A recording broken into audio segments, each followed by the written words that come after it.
เ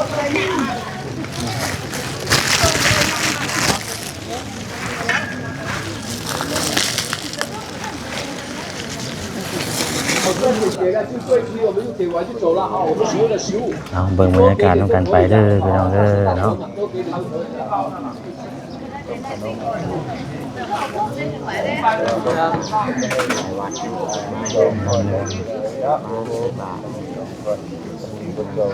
ไล่ออกไปแลกปูที่ว่าเขาจะโยงไว้เนาะปูที่เป็นนักท่องเที่ยวก็มีมาถ่ายต้องปู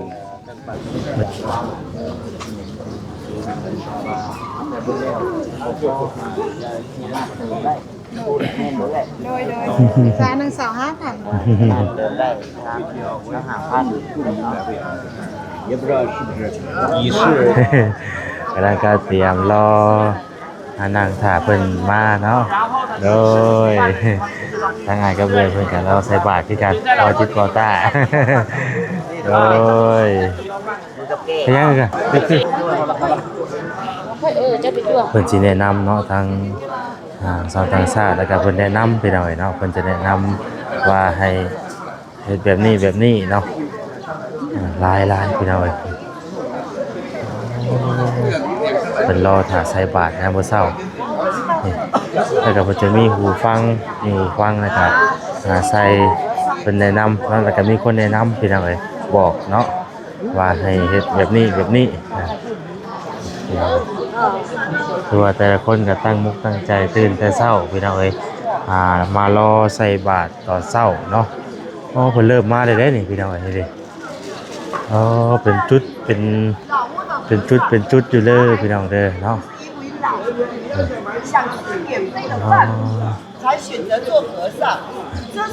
จุดอยู่พี่น้อง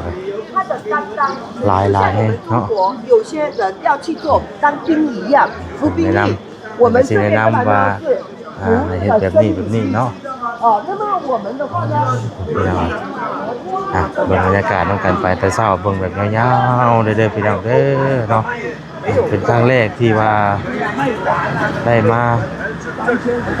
ด้วยตัวเองแล้วก็เห็นภาพจริงพี่น้องเนาะว่าบ้านเพิ่นก็สิบ่อยากนอนปานใดแล้วเนาะคนหลายเพิ่นแนะนำพี่น้องได้ยินเพิ่นว่าน่ะวัดมีหลายดูวัดดูในเมืองนี่นะหลายวัดปานใดก็เพิ่นกลับมาคือวัดพี่น้องเนาะลายแห้งอย่างดีเลยพี่น้อง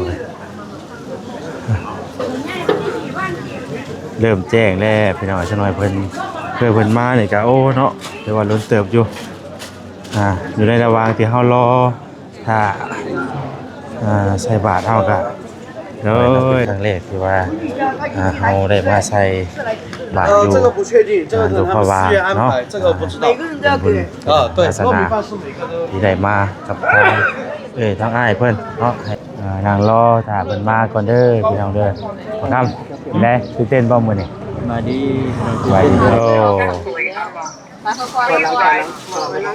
โอ้โอ้โจ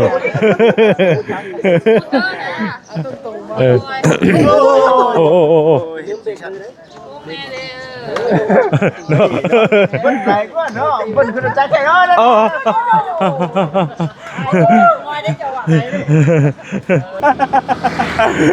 ไปกันเด้อไปบ้านเด้อ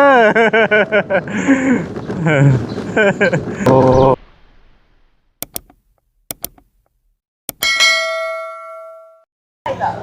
พี่น้องเนาะตื่นมาตอนเช้าเด้อนี่พี่น้องบรรยากาศก็ตอนเช้าพี่น้องสบายดีเด้อว่าตาจะเคยเห็นว่าเป็นเอวเซนจองไว้ที่ครั้งแรกจองไว้แล้วกำลังเคยเห็นนี่แล้วข่อยโอ้ยาวจนหดปุกสุดทางเอาเนาะตัวหัวจิตทักเนดิยอดอันนี้คือใส่บาทเนาะใส่บาทsao có yêu tính quăng đi thì คือหน่อยเลยขนมอะไรเนาะคาเฟ่โอ้ยาวเหยียดเลยเนาะคือสิแบบเป็นรถตู้เป็นใช่เป็นค่ำหน้ามาอย่างเงี้ยเป็นการใช้บาทที่แบบยาวเหยียดยาวเลยดีดอเนาะ ยียบไปไปซื้อเลยน้องเพื่อนนั่งถึงมองเป็นไรก่อนเลย อะไร ที่บ้านเขาเลยเฮ็ดเด้ นั่งไว้โลเลยดิต้องน้องมึงเนี่ยเงาอีกครับบอกคำตั้งแต่ปุ๊บแบบเดียวกันเลยเย็นสลายเลย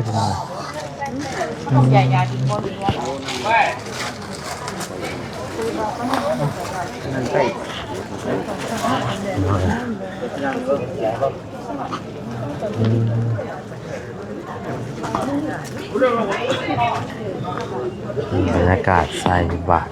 ตอนจิเตรียมใส่บาตรตอนเศร้าพี่น้องเนาะตอนนี้ก็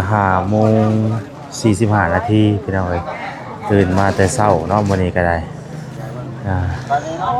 เอาพี่น้องกราบสบายดีเด้อสบายดีพ่อแม่พี่น้องเพิ่นสู่คนพ่อกับซ่องบ่าวแซนอีกแล้วตอนเศร้าๆพี่น้องเนาะวันนี้ก็ตื่นแต่เศร้ามาใส่บาตรพี่น้องใส่บาตรอยู่ดวงพระบางเด้อพี่น้องเด้อโอ้ฮะมันนั่งฟ้าพี่ เพิ่นเตรียมตั้งไว้แล้วพี่น้อง พี่ซ่าทางไหน เนาะพี่น้องเดี๋ยวทางบ่แซนสิพาพี่พาน้องย่างเลาะเบิ่งบรรยากาศยามเช้าๆซะก่อนเด้อพี่น้องเด้อเนาะอยู่ในระหว่างรอทางพระเพิ่นมาพี่น้องเบิ่งนํกันเนาะเป็นครั้งแรกพี่น้องที่ว่าได้มาใส่บาตรอยู่หลวงพระบางพี่น้องเนาะคือว่าใส่บาตรแบบโอ้พี่น้องครั้งแรกที่ว่าตื่นเต้นครับพี่น้องเนาะตอนนี้ก็กำลังการเตรียมพี่น้องกำลังการเตรียมรอนั่งถ่าเพิ่นมาเนาะโดยทางงานก็เบื่อเพิ่นกันเราใส่บาตรที่กันรอจิตรอตาโดยเป็นยังไงกันคือคนนั้นมีถุงมือเป็นออกข้างในออกไป แม่นบ่ เป็นไงครับเลยใครบ่มีโอเค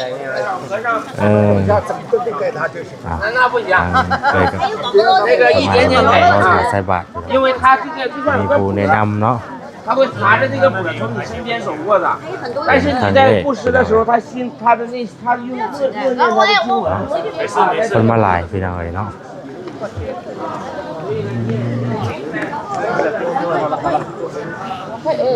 เพิ่นสิแนะนำเนาะทางชาวต่างชาติแล้วก็เพิ่นแนะนำพี่น้องเนาะเพิ่นจะแนะนำว่าให้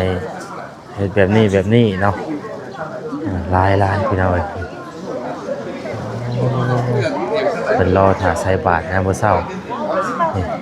แล้วก็เพิ่นจะมีหูฟังนะครับใส่เป็นแนะนำแล้วก็มีคนแนะนำพี่น้องบอกเนาะว่าให้เฮ็ดแบบนี้คือว่าแต่ละคนก็ตั้งมุกตั้งใจตื่นแต่เช้าพี่น้องมารอใส่บาตรตอนเช้าเนาะเพิ่นเริ่มมาได้นี่พี่น้องนี่ดิเป็นจุดอยู่เลยพี่น้องเด้อเนาะ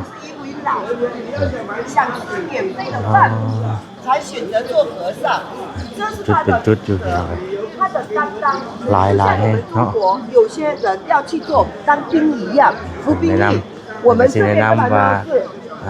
แบบนี้เนาะ那么我们的话呢พี่น้องเบิ่งบรรยากาศต้องกันไปแต่เช้าเบิ่งแบบยาวๆเด้อพี่น้องเด้อเนาะ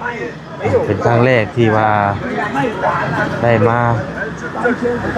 ด้วยตัวเองแล้วก็เห็นภาพจริงพี่น้องเนาะว่าบ้านเพิ่นเฮ็ดนี่เริ่มแจ้งแล้วพี่น้องเนาะเริ่มแจ้งแล้วเนาะจะมีคนแนะนำเนาะคนลายดีผูกยาวเลยพี่น้องโดนจะได้มาหรือว่าจักมันปีใดย่ำใดแหละวันนี้เพื่อจะได้มาพี่น้องเนาะตอนนี้ก็ใส่แล้วพี่น้องปุ๊บเนาะเอาขากลับวันนี้พี่น้องย่างมาไกลเลยเนาะย่างมาไกลเอาขากลับก่อนเด้อวันนี้พี่น้อง เนาะหลายพี่น้องคนหลายดีส่วนหลายก็มีแต่คนต่างชาติพี่น้องเนาะเดินทางมาแต่ทางอื่นทางไกลมาแล้วก็มาท่องเที่ยวแล้วก็มาใส่บาตรเนาะเอากับบ่ฮู้จักคักปานใดพี่น้องว่าเพิ่น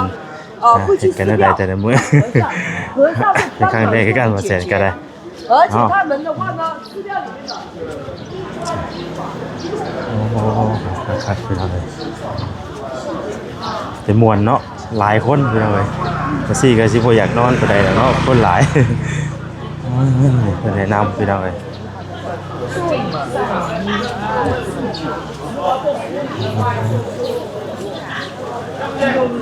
มาเนี่ยเอาเด้อ来2位，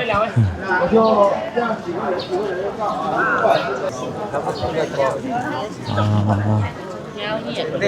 พี่น้องว่าแสนสิรอไปทางนี้ก่อนบัดนี้เนาะแต่ละคนเพิ่นก็รอพี่น้องเลย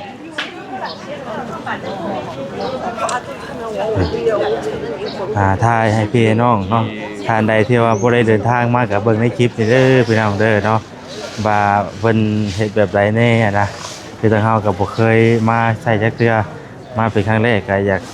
เก็บภาพบรรยากาศให้พี่ให้น้องเบิ่งพี่น้องเอ้ยว่าเป็นจังไดเนาะเพิ่นพากันเฮ็ดกันแบบใดเนาะอยู่เมืองหลวงพระบางพี่น้องเอ้ย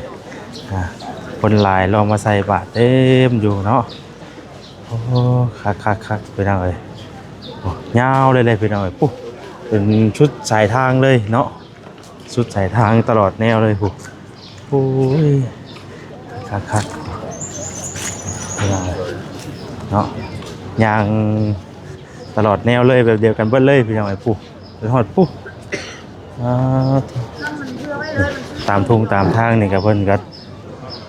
ปิดทางไว้เลยพี่น้องไอ้ปุ๊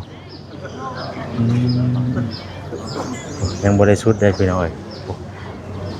แต่ว่าคำว่าชุดนี่ก็หลายกิโลเติบอยู่ได้เพราะว่าอยู่แต่ละชุดเนาะแล้วก็อยู่แต่ได้ยินเพิ่นว่านะวัดมีหลายดูวัดดูในเมืองนี่นะหลายวัดปานใดก็เพิ่นกลับมาที่วัดพี่น้องเนาะหลายแห้งอย่างดีเลยพี่น้องเลยเริ่มแจ้งแล้วพี่น้องจังหน่อยเพิ่นมานี่ก็โอ้เนาะแต่ว่าล้นเติบอยู่อยู่ในระหว่างที่เฮารอถ้าใส่บาตรเฮาก็โดยสบายดีโดยเราใส่บาตร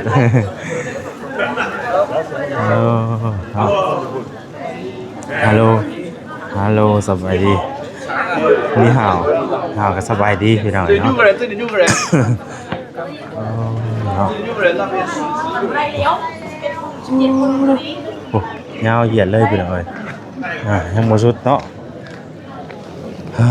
พอแสนเริ่มเมื่อยแล้วบัดนี้จะได้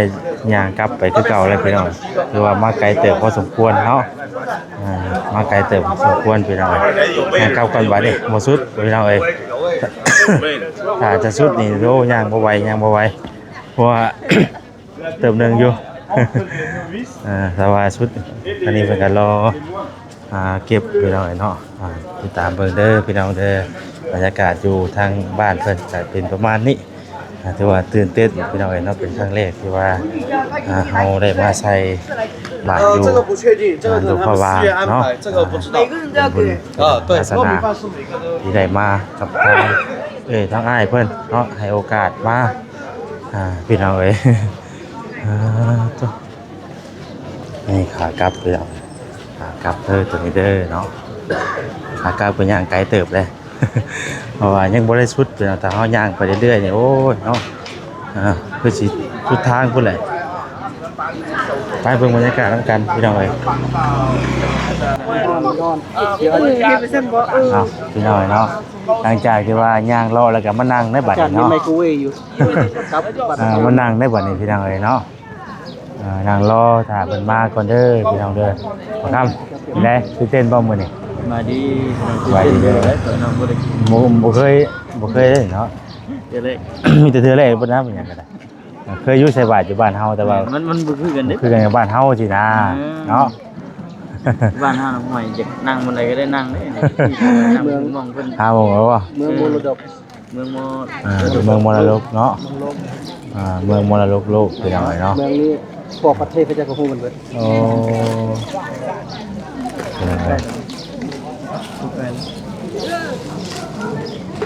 ก็แสดงกับเพิ่งฮู้ไปเป็นยังไงเนาะเพิ่งฮู้เป็นครั้งแรกไม่ได้คิดว่ามีแบบนี้เลยอยู่แต่ว่าในชื่อเนาะเพราะที่เลยเจ้าก็ฮู้อยู่ประเทศแต่ว่าจะมีผู้ใดถ่ายลงแบบนี้นะบ่เคยเห็นเนาะในบาทในบาทที่บ่เคยเห็นหนังรอคิวหนังรอคนมาเนาะถาสบาทนั่งรถถาสบาท เราถ่ายสบัดก็ว่าออกไปเลอได้พอกันเลยตื่นเช้าคนก็เนาะ ใกล้แล้วตื่นเช้าคน เตรียมพร้อมมา เอาสิ่งนั้นนะ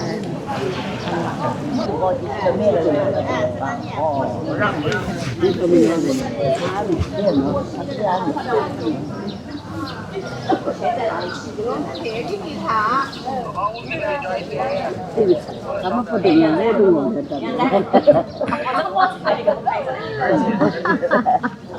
会给你拍的，等一下。我带了。2岁以后带了它就有记忆力的，1岁以前带的是白带。3岁以后就到那个小班去了嘛。เพื่อเราคนมาได้ป่ะ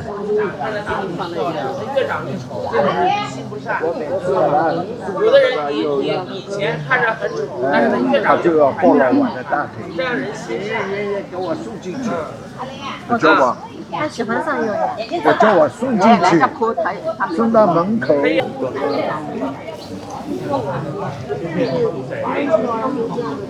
看我们能不能看到穿纯红色衣服的啊？哎，那个是最高的高层啊，可能200来人当中有2个，可能1个你都看不到。纯红色的啊。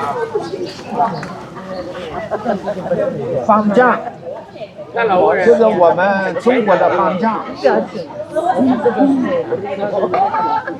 他们没吃过的。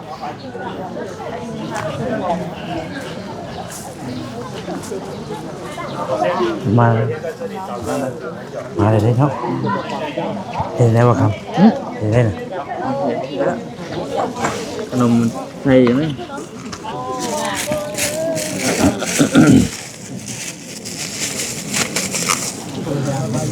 นั่นแหละ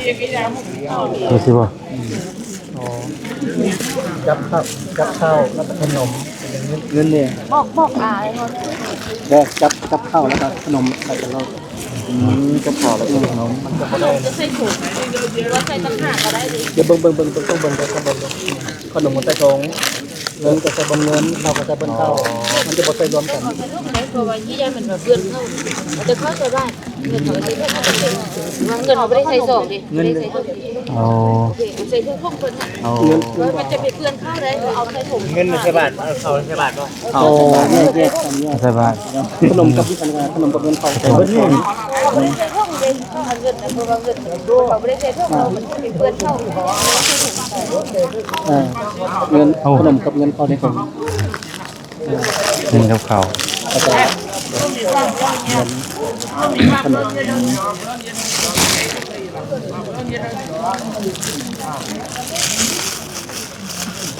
边接上学。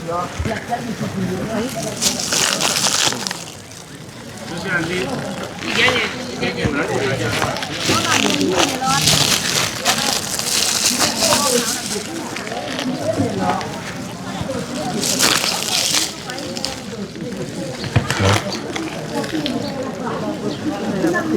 ทานเลยครับ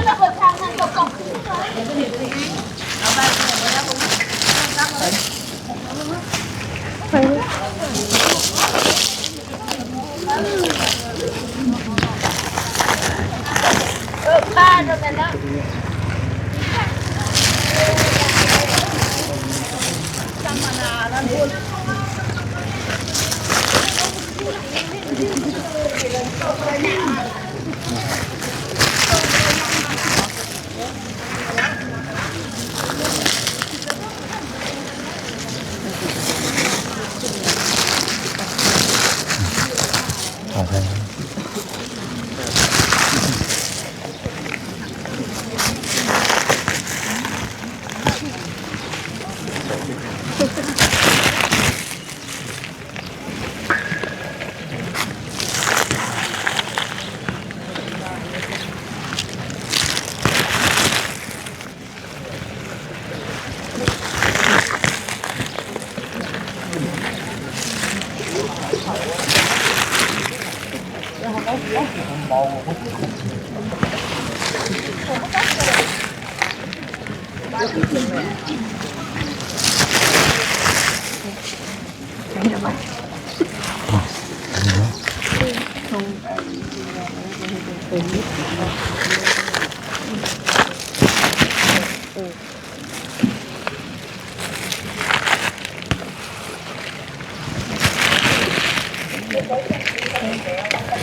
ไม่ได้ว่าครับ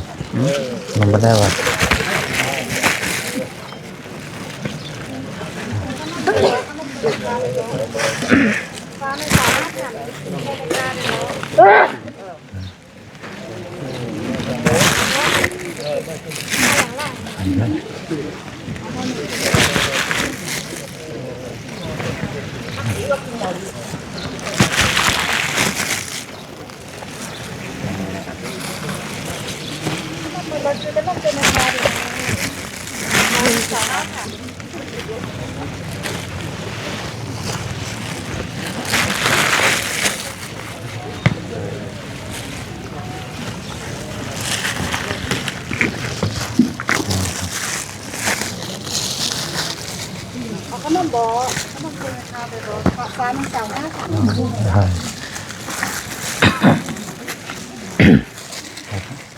แต่ว่าจะบ่อย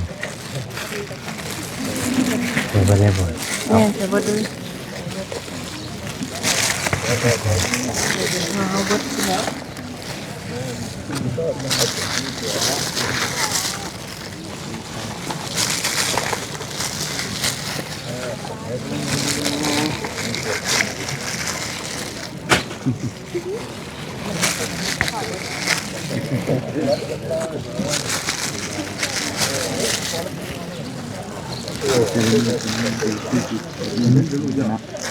มาแต่ละมือ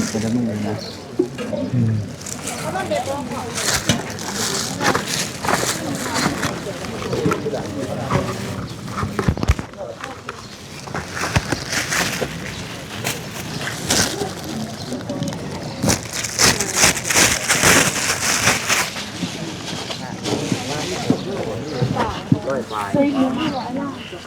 ไปบันไฟ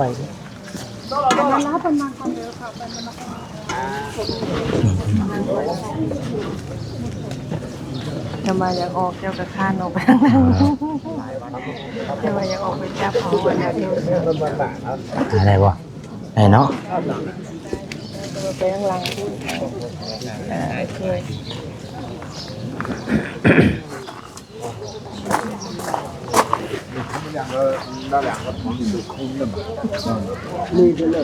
โอเคแล้วเนาะตอนนี้เอาใส่แล้วไปหน่อยเนาะไล่ไปหน่อยเราก็ย่างเราไปเรื่อยๆว่าเราก็เตรียมมาซ้ำนึงขนาดเท่าครับใส่ไปแล้วก็เว็บไปหน่อย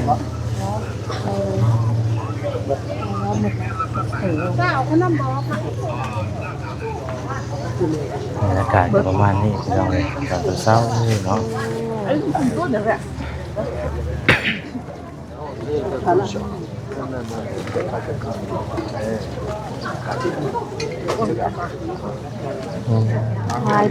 ยังมาเรื่อยๆเนาะเป็นจุดไปเนาะ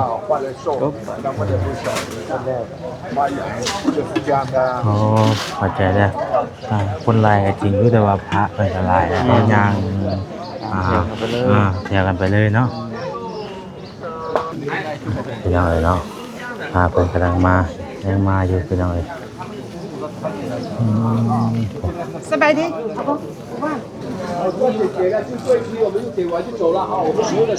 อาเบิ่งบรรยากาศต้องกันไปเด้อพี่น้องเด้อเนาะ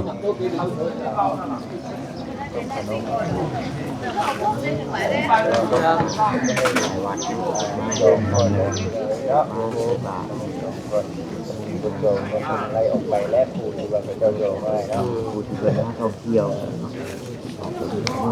ก็มีมาถ่ายต้องเอง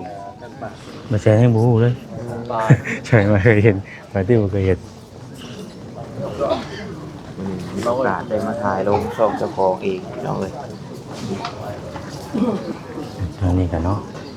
ยาวเลยพี่น้องเลย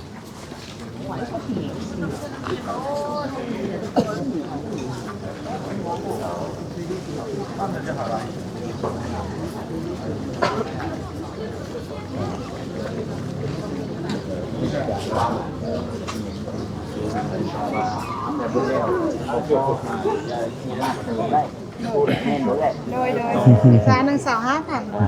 เดินได้ทางเดียวแล้วหาพัน也不知道是不是仪式对给他们做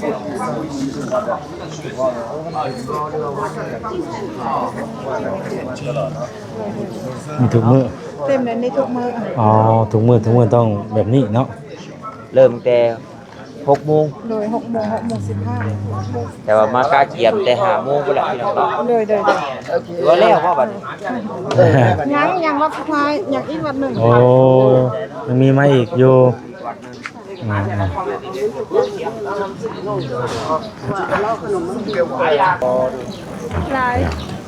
ลายขนาดเนาะโอ้ดูนะเลยแล้วไปคิดโอ้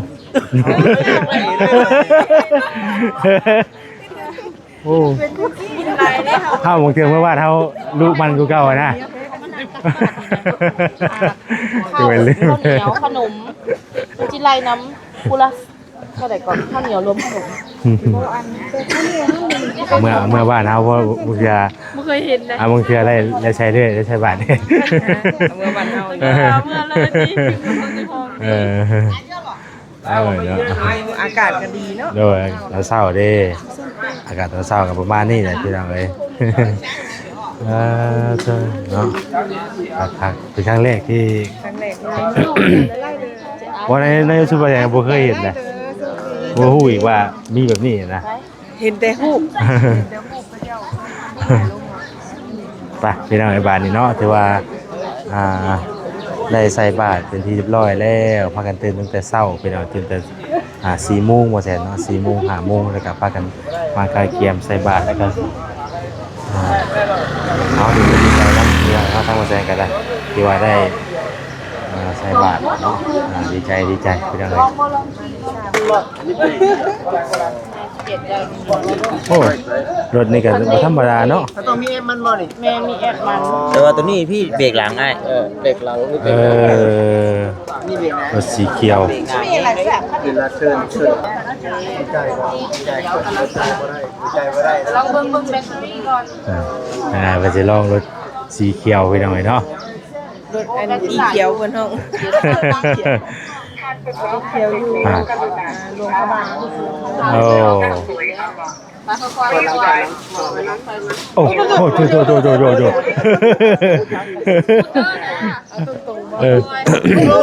โอ้เนาะ เบิ้ลไหลกว่าเนาะเบิ้ลคือใจแข็งเนาะ โอ้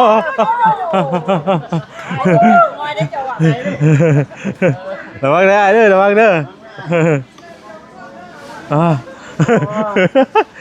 โอ้ยตกใจเด้อเดี๋ยวเนาะ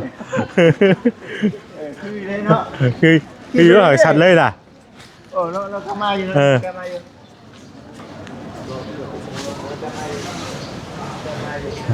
เป็นยังไง 100% ฮะ ย่างไปแล้ว เนาะย่านได้ข่อย ย่างเราวิทย์แห้งด้วยจ้ะบอกง่ายแล้วก่อนวิทย์ก็ได้ อย่าลืมเบรกนะเด้ออย่าลืมเบรกเด้อ คอยวิทย์ก็ได้คอยวิทย์ไป อย่าลืมเบรกได้ไอ้เนาะโอ้โหเสียน้ำเด้พี่น้องเอ้ยเนาะเด้อเด้อสวัสดีเด้อสวัสดีเด้อ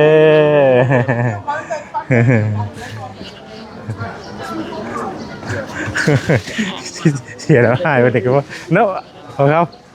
จะตื้อดีๆว่ะนี่ดิมันล็อกไว้อยู่นี่นะเนาะโอ้โหไว้อีกบัตร ไปรุ่นใจหัว สตาร์ทเลยดิเ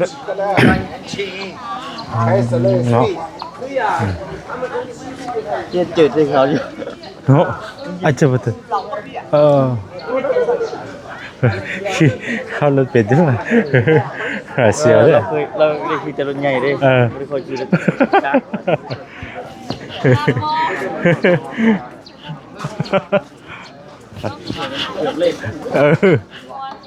โจเบรกเวลาจะสลุกดิเบรกเวลาจะสลุกวะ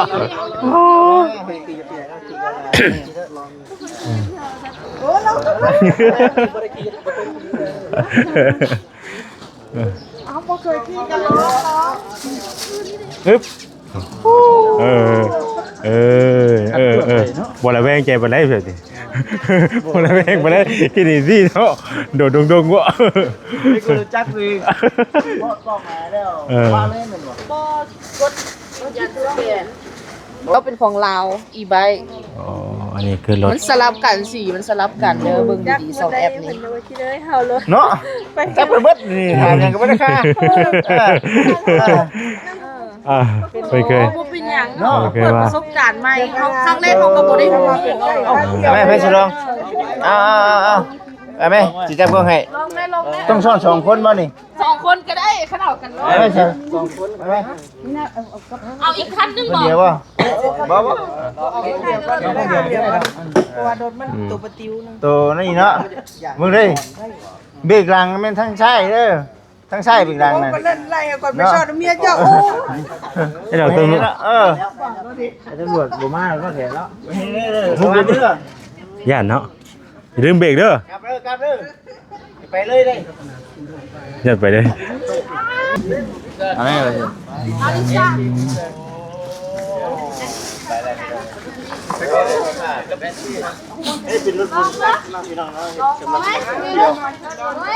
มาจิบยังให้คอยซ่อนเจ้านะได้ไหม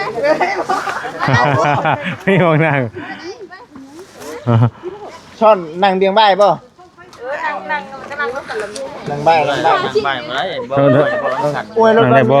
บ่ได้ได้นั่งบ่ายบ่ได้ไปก่อนป่ะ ไอ้ดีได้เด้อ นี่แน่ ต้องขี่เธอคน กี่แต่ละคนว่าใส่กระโปรงได้ฮะ เฮ้ยน่ะวาริชาเป็นยังวาริชาเป็นยัง เอาเรา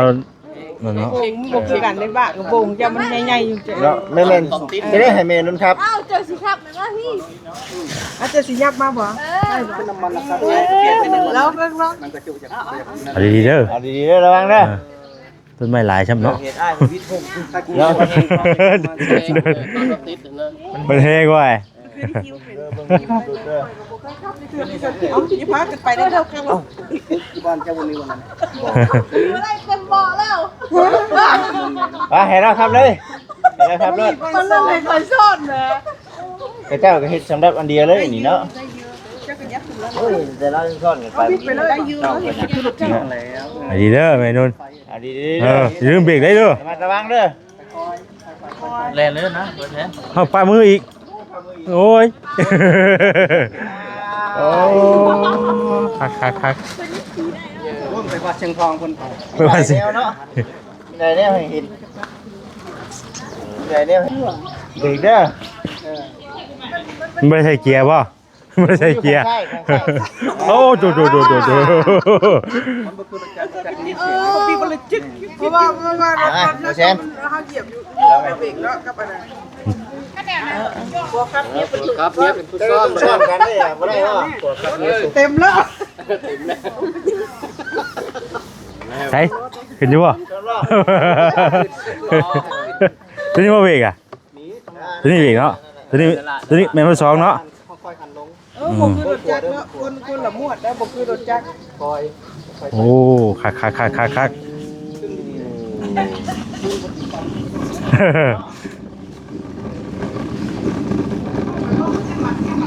โอ้คักคัก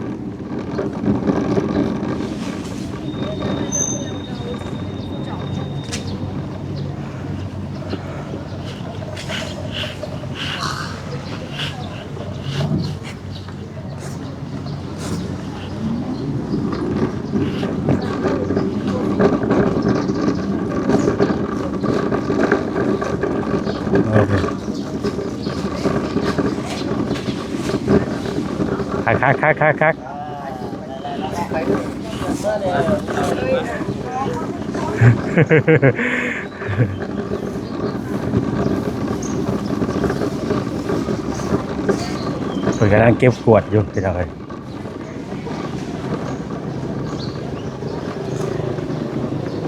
กำลังเก็บ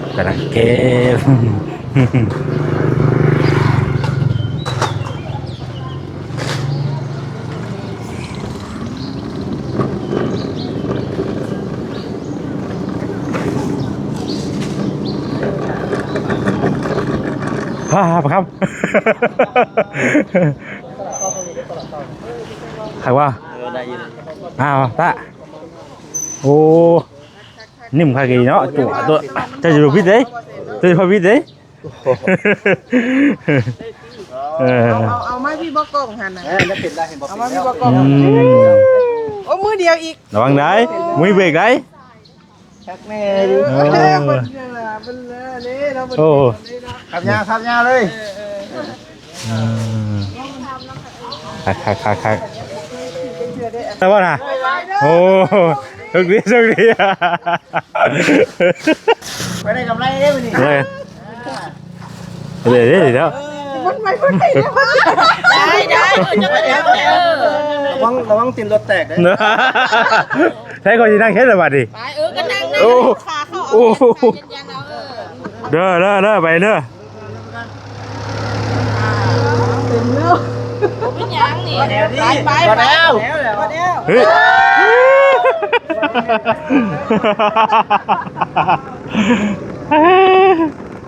เดี๋ยว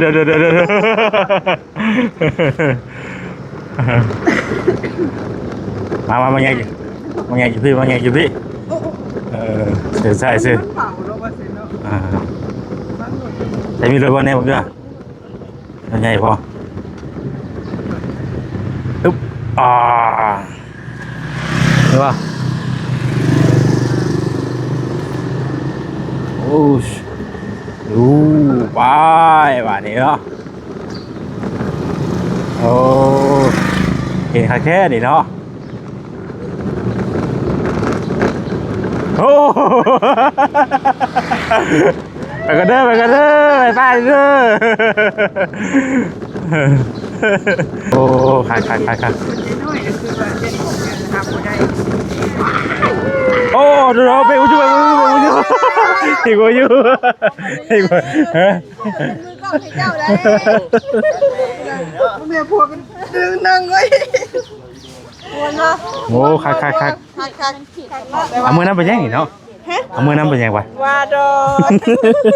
เอามือน้ำไปจะบอกเพิ่นอยากน้อยเป็นได้สะดวกสบายใจไม่เป็นบ่ปกติกับเพิ่นให้เฮานั่งแบบไปขี่ผู้เดียวสินะป้าไว้นี่เผื่อมาขี่มีแต่สแกนเขามีแต่ถาเปลี่ยนแต่มาขี่หลายคนเดียวขับขี่บ่ได้เงินนะบ่ได้เงินละ